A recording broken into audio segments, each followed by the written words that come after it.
ಈಗ ರೇವಣ್ಣ ಅವರು ಏನೊಂದು ತೋಟ ರೇವಣ್ಣವ್ರು ಮಾಡಿದ್ದಲ್ಲ, ಅದು ದೇವೇಗೌಡರು ಮಾಡಿದಂಥ ತೋಟ. ಆಗ ಅವರು MLA ಇದ್ದರು.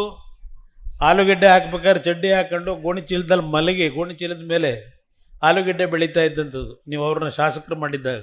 ಏಕೆಂದರೆ ನೀವೆಲ್ಲ ಆಗ ಹೊಳೆನರಸೀಪುರ ತಾಲೂಕಲ್ಲಿ ಇದ್ರಿ. ಆ ದಿನಗಳನ್ನು ನಾನು ನೋಡಿದ್ದೇನೆ. ಅವತ್ತಿನ ಸಂದರ್ಭದಲ್ಲಿ ಬಸ್ಗಳಿರಲಿಲ್ಲ.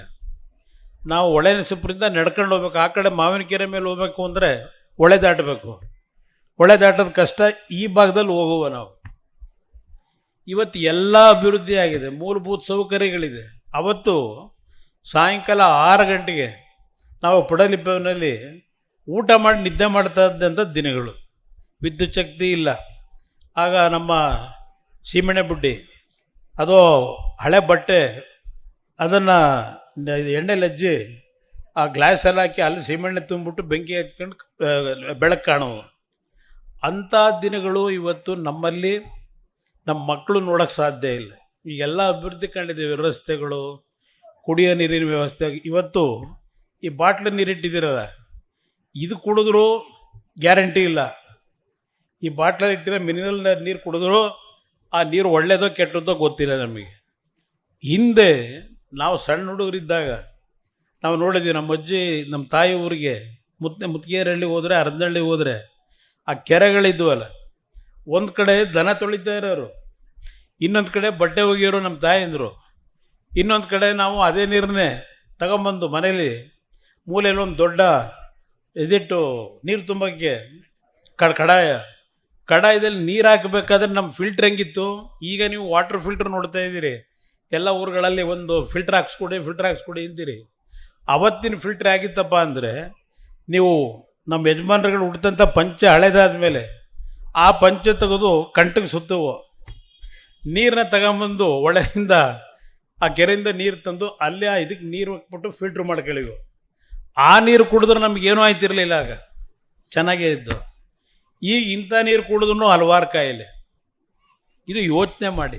ನಾನು ಒಂದು ನಿಮಗೆ ಮನವಿ ಮಾಡೋದು, ಅಭಿವೃದ್ಧಿ ಅಂತಕ್ಕಂಥದ್ದು ಒಂದು ಭಾಗ ಇರಲಿ, ಬೆಳೀತಾ ಇದ್ದೀವಿ, ಏನು ತೊಂದರೆ ಇಲ್ಲ. ಅದು ಯಾರಿದ್ದರೂ ಮಾಡಲೇಬೇಕು. ಇವತ್ತು ನಮ್ಮ ಕುಟುಂಬಗಳಲ್ಲಿ ಬದುಕ್ತಕ್ಕಂಥ ವಾತಾವರಣ ಇದೆಯಲ್ಲ, ನಿಮ್ಮ ಕೈ ಜೋಡಿಸಿ ಮನವಿ ಮಾಡ್ತೀನಿ. ನಮ್ಮ ಯುವಕರು ಇವತ್ತೇನು ಈ ದೇವಸ್ಥಾನ ಕಟ್ಟಿ ಆ ದೇವ್ರ ಮೇಲೆ ನಂಬಿಕೆಯಿಂದ ಈ ಒಂದು ನಮ್ಮ ಕೇಸರಿ, ನಮ್ಮ ಹಿಂದೂ ಸಂಸ್ಕೃತಿಯ ಈ ಒಂದು ಬಟ್ಟೆಯನ್ನು ನನಗೂ ಹೆಗಲ ಮೇಲೆ ಹಾಕಿದ್ದೀರಿ. ಕೈ ಜೋಡಿಸಿ ನಿಮಗೆ ಮನವಿ ಮಾಡ್ತಕ್ಕಂಥದ್ದು, ಕುಟುಂಬಗಳಲ್ಲಿ ನೆಮ್ಮದಿ ಹಾಳು ಮಾಡ್ಕೋಬೇಡಿ. ಇವತ್ತು ಯಾವ ಪರಿಸ್ಥಿತಿಯಲ್ಲಿ ಇದ್ದೇವೆ. ಮೊನ್ನೆ ದಿನ ನಾನು TV ನೋಡ್ತಾ ಇದ್ದೆ. ಮನೇಲಿ ಒಂದು ಹೆಣ್ಮಗಳು ಸೀರೆ ಹಾಕೊಳ್ಳದೆ ನೈಟಿ ಡ್ರೆಸ್ ಹಾಕೊಂಡ್ಲು ಅಂತ ಹೇಳಿ ಬೆಂಕಿ ಇಟ್ಟು ಸುಡ್ತಾರೆ ಅಂದರೆ, ಇದಕ್ಕೆ ನಾವು ದೇವ್ರ ದಿನ ಹೋಗಿ ಪೂಜೆ ಮಾಡಬೇಕಾ? ಇದಕ್ಕೆ ನಾವು ಬದುಕಬೇಕಾ? ನಾವು ಇವತ್ತು ಯಾವ್ಯಾವ ರೀತಿಯಲ್ಲಿ ಹಲವಾರು ಕುಟುಂಬದಲ್ಲಿ ಸಾವು ನೋವುಗಳು ಕಾಣ್ತಾ ಇದ್ದೇವೆ. ಅವತ್ತು ಏನೂ ಇಲ್ಲದೆ ಇದ್ದಾಗ ಎಷ್ಟು ನೆಮ್ಮದಿಯಿಂದ ಬದುಕ್ತಾ ಇದ್ರಣ್ಣ ನೀವೆಲ್ಲ ಹಿರಿಕರಿದಿರಲಿ ಮೇಲ್ಗಡೆ. ಅವತ್ತಿನ ಬದುಕು ಚೆನ್ನಾಗಿತ್ತು. ನನಗೀಗ ಅನ್ನಿಸ್ತದೆ, ನಗರ ಬಿಟ್ಟು ಅಂಥ ಒಂದು ಎಲ್ಲೂ ಅಭಿವೃದ್ಧಿನೇ ಆಗದೇ ಇರೋ ಅಂಥ ಕಡೆ ಹೋಗ್ಬಿಟ್ಟಿದ್ಬಿಟ್ರೆ ನೆಮ್ಮದಿಯಿಂದ ಶಾಂತಿಯಿಂದ ಇರ್ಬೋದು ಅಂತ ಅನ್ನಿಸ್ತದೆ ನನಗೆ. ಇವತ್ತೆಲ್ಲ ವಾತಾವರಣ ನೋಡೋದು. ನಾನಿವತ್ತು ನಿಮ್ಮಗಳ ಆಶೀರ್ವಾದ ಈ ಜಿಲ್ಲೆಯಲ್ಲಿ ಹುಟ್ಟಿದೆ, ಈ ಮಣ್ಣಲ್ಲಿ ಹುಟ್ಟಿದ್ದೇನೆ. ನಿಮ್ಮಗಳ ಆಶೀರ್ವಾದದಲ್ಲಿ, ದೇವರ ಆಶೀರ್ವಾದದಲ್ಲಿ, ನನ್ನ ತಂದೆ ತಾಯಿಯಂದ್ರ ಅವರ ದುಡಿಮೆ, ಅವರ ಒಂದು ಪುಣ್ಯದ ಕೆಲಸಗಳಿಂದ ಇವತ್ತು ಇಡೀ ದೇಶ ನೋಡ್ತಕ್ಕಂಥ ಪರಿಸ್ಥಿತಿ ನನಗೆ ಒದಗಿ ಬಂದಿದೆ.